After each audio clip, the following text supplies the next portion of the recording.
Hello everyone, hope you're doing well. Today we're having a look at another Operation Winter devlog, and this is for the E.B.R 1954. This is a new French vehicle that is coming to the game at rank 3, and it's also going to be a premium. It is the first award when it comes to the vehicles for Operation Winter for the ground vehicles, and just to let you know, Operation Winter has started. If you want any of the information on Operation Winter, make sure to check out the videos that I made, just to give you either some tips or some ideas, or just how the event works in general. And also, if you need any extra information, make sure to check out the Twitch live stream where I can answer your questions live and make sure that we're all on the same page. So this, to me, is one of my favorite additions to the game over the last year. It has a really interesting history, just like a lot of these French vehicles, and at the same time, it should have quite an interesting playstyle, basically because of the wheels that you see there, and also, of course, the autoloader.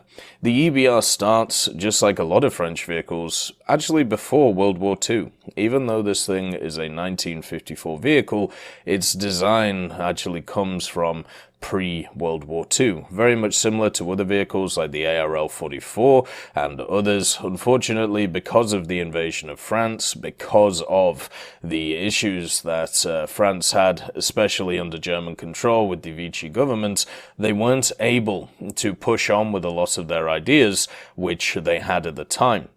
So Panhard actually created a prototype of an 8x8 wheeled off-road vehicle before World War II, with the first and last pair of wheels having rubber tires and the middle pairs being metal and also uncontrollable. So therefore you would control the rubber tires. This would give you guidance, but the idea of having the metal tires is to have some extra friction when it comes to the ground, and therefore you would be able to move around when it comes to the off-road capabilities.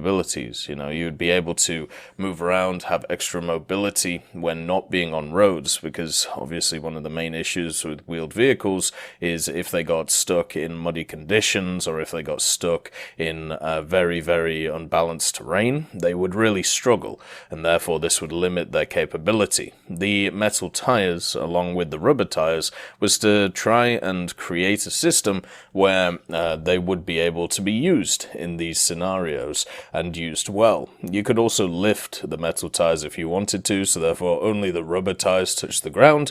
This would mean that you would be able to move during on-road scenarios to be able to rush about the place. The army actually placed an order for these machines, and the order was for 600 vehicles, but the outbreak of war and the occupation of France didn't allow the production of the vehicle. And after the war, they returned to the project, and the chassis itself was given an oscillating turret with a 75mm cannon, and this turned the off-road vehicle into a light-wheeled tank. And this is kind of a story for a lot of vehicles. If you ever have a look at France pre-World War II, what you'll find is they put in massive orders for these vehicles especially when the outbreak of the war came out. And this happened with aircraft, this happened with ground vehicles, this happened with pretty much everything.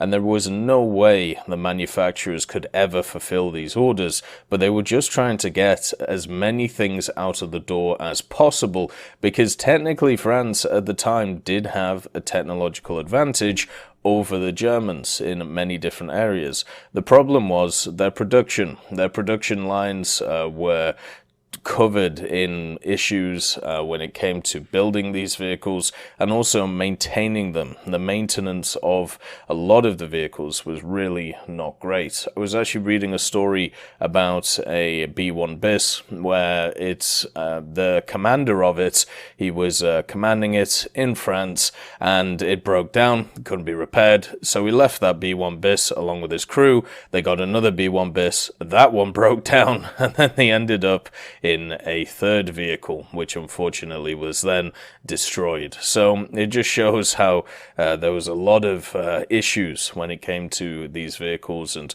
keeping them fully operational.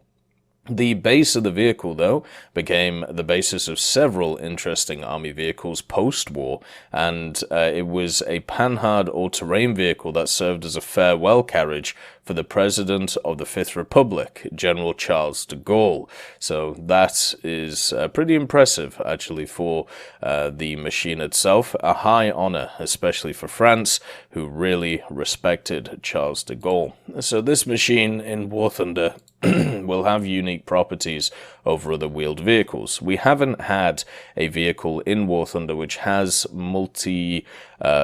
different wheel types, so this should give it extra maneuverability off-road, which should help it quite a lot. It also has the same system as a lot of other French vehicles, e.g. the Char 25T, where it can go as fast forwards as it can backwards. So this just means that it should be able to get into position early, motor about the place, and have a little bit of fun. Its low end acceleration isn't the best in the world, but that is completely fine, because what you have on this vehicle is a pretty strong gun and a pretty strong turret. Right now, when it comes to this machine, it's an incredibly low BR, at least it was on the dev server, for what, in my opinion, it should be. It was at 3.7, and when you actually have a look at the AMX-13, which has the similar turret, I believe it's up at like 6.0, 6.3, and I really don't think the track chassis should be anywhere comparable to like a 3.0 or a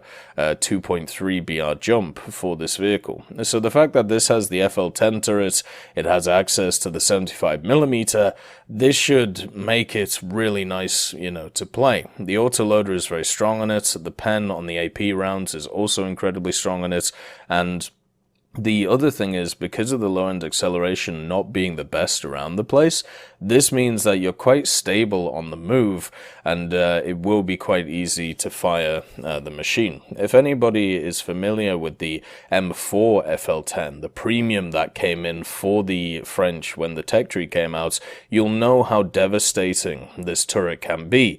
There were FL10s which just took over the game, mainly because of two factors: the power of the gun, and also the, let's call it, trolleyness of the armor of the turret. Since there are two layers of it, what would happen is a lot of rounds would get stuck on one of the layers and not go through. That is still here today when it comes to this vehicle.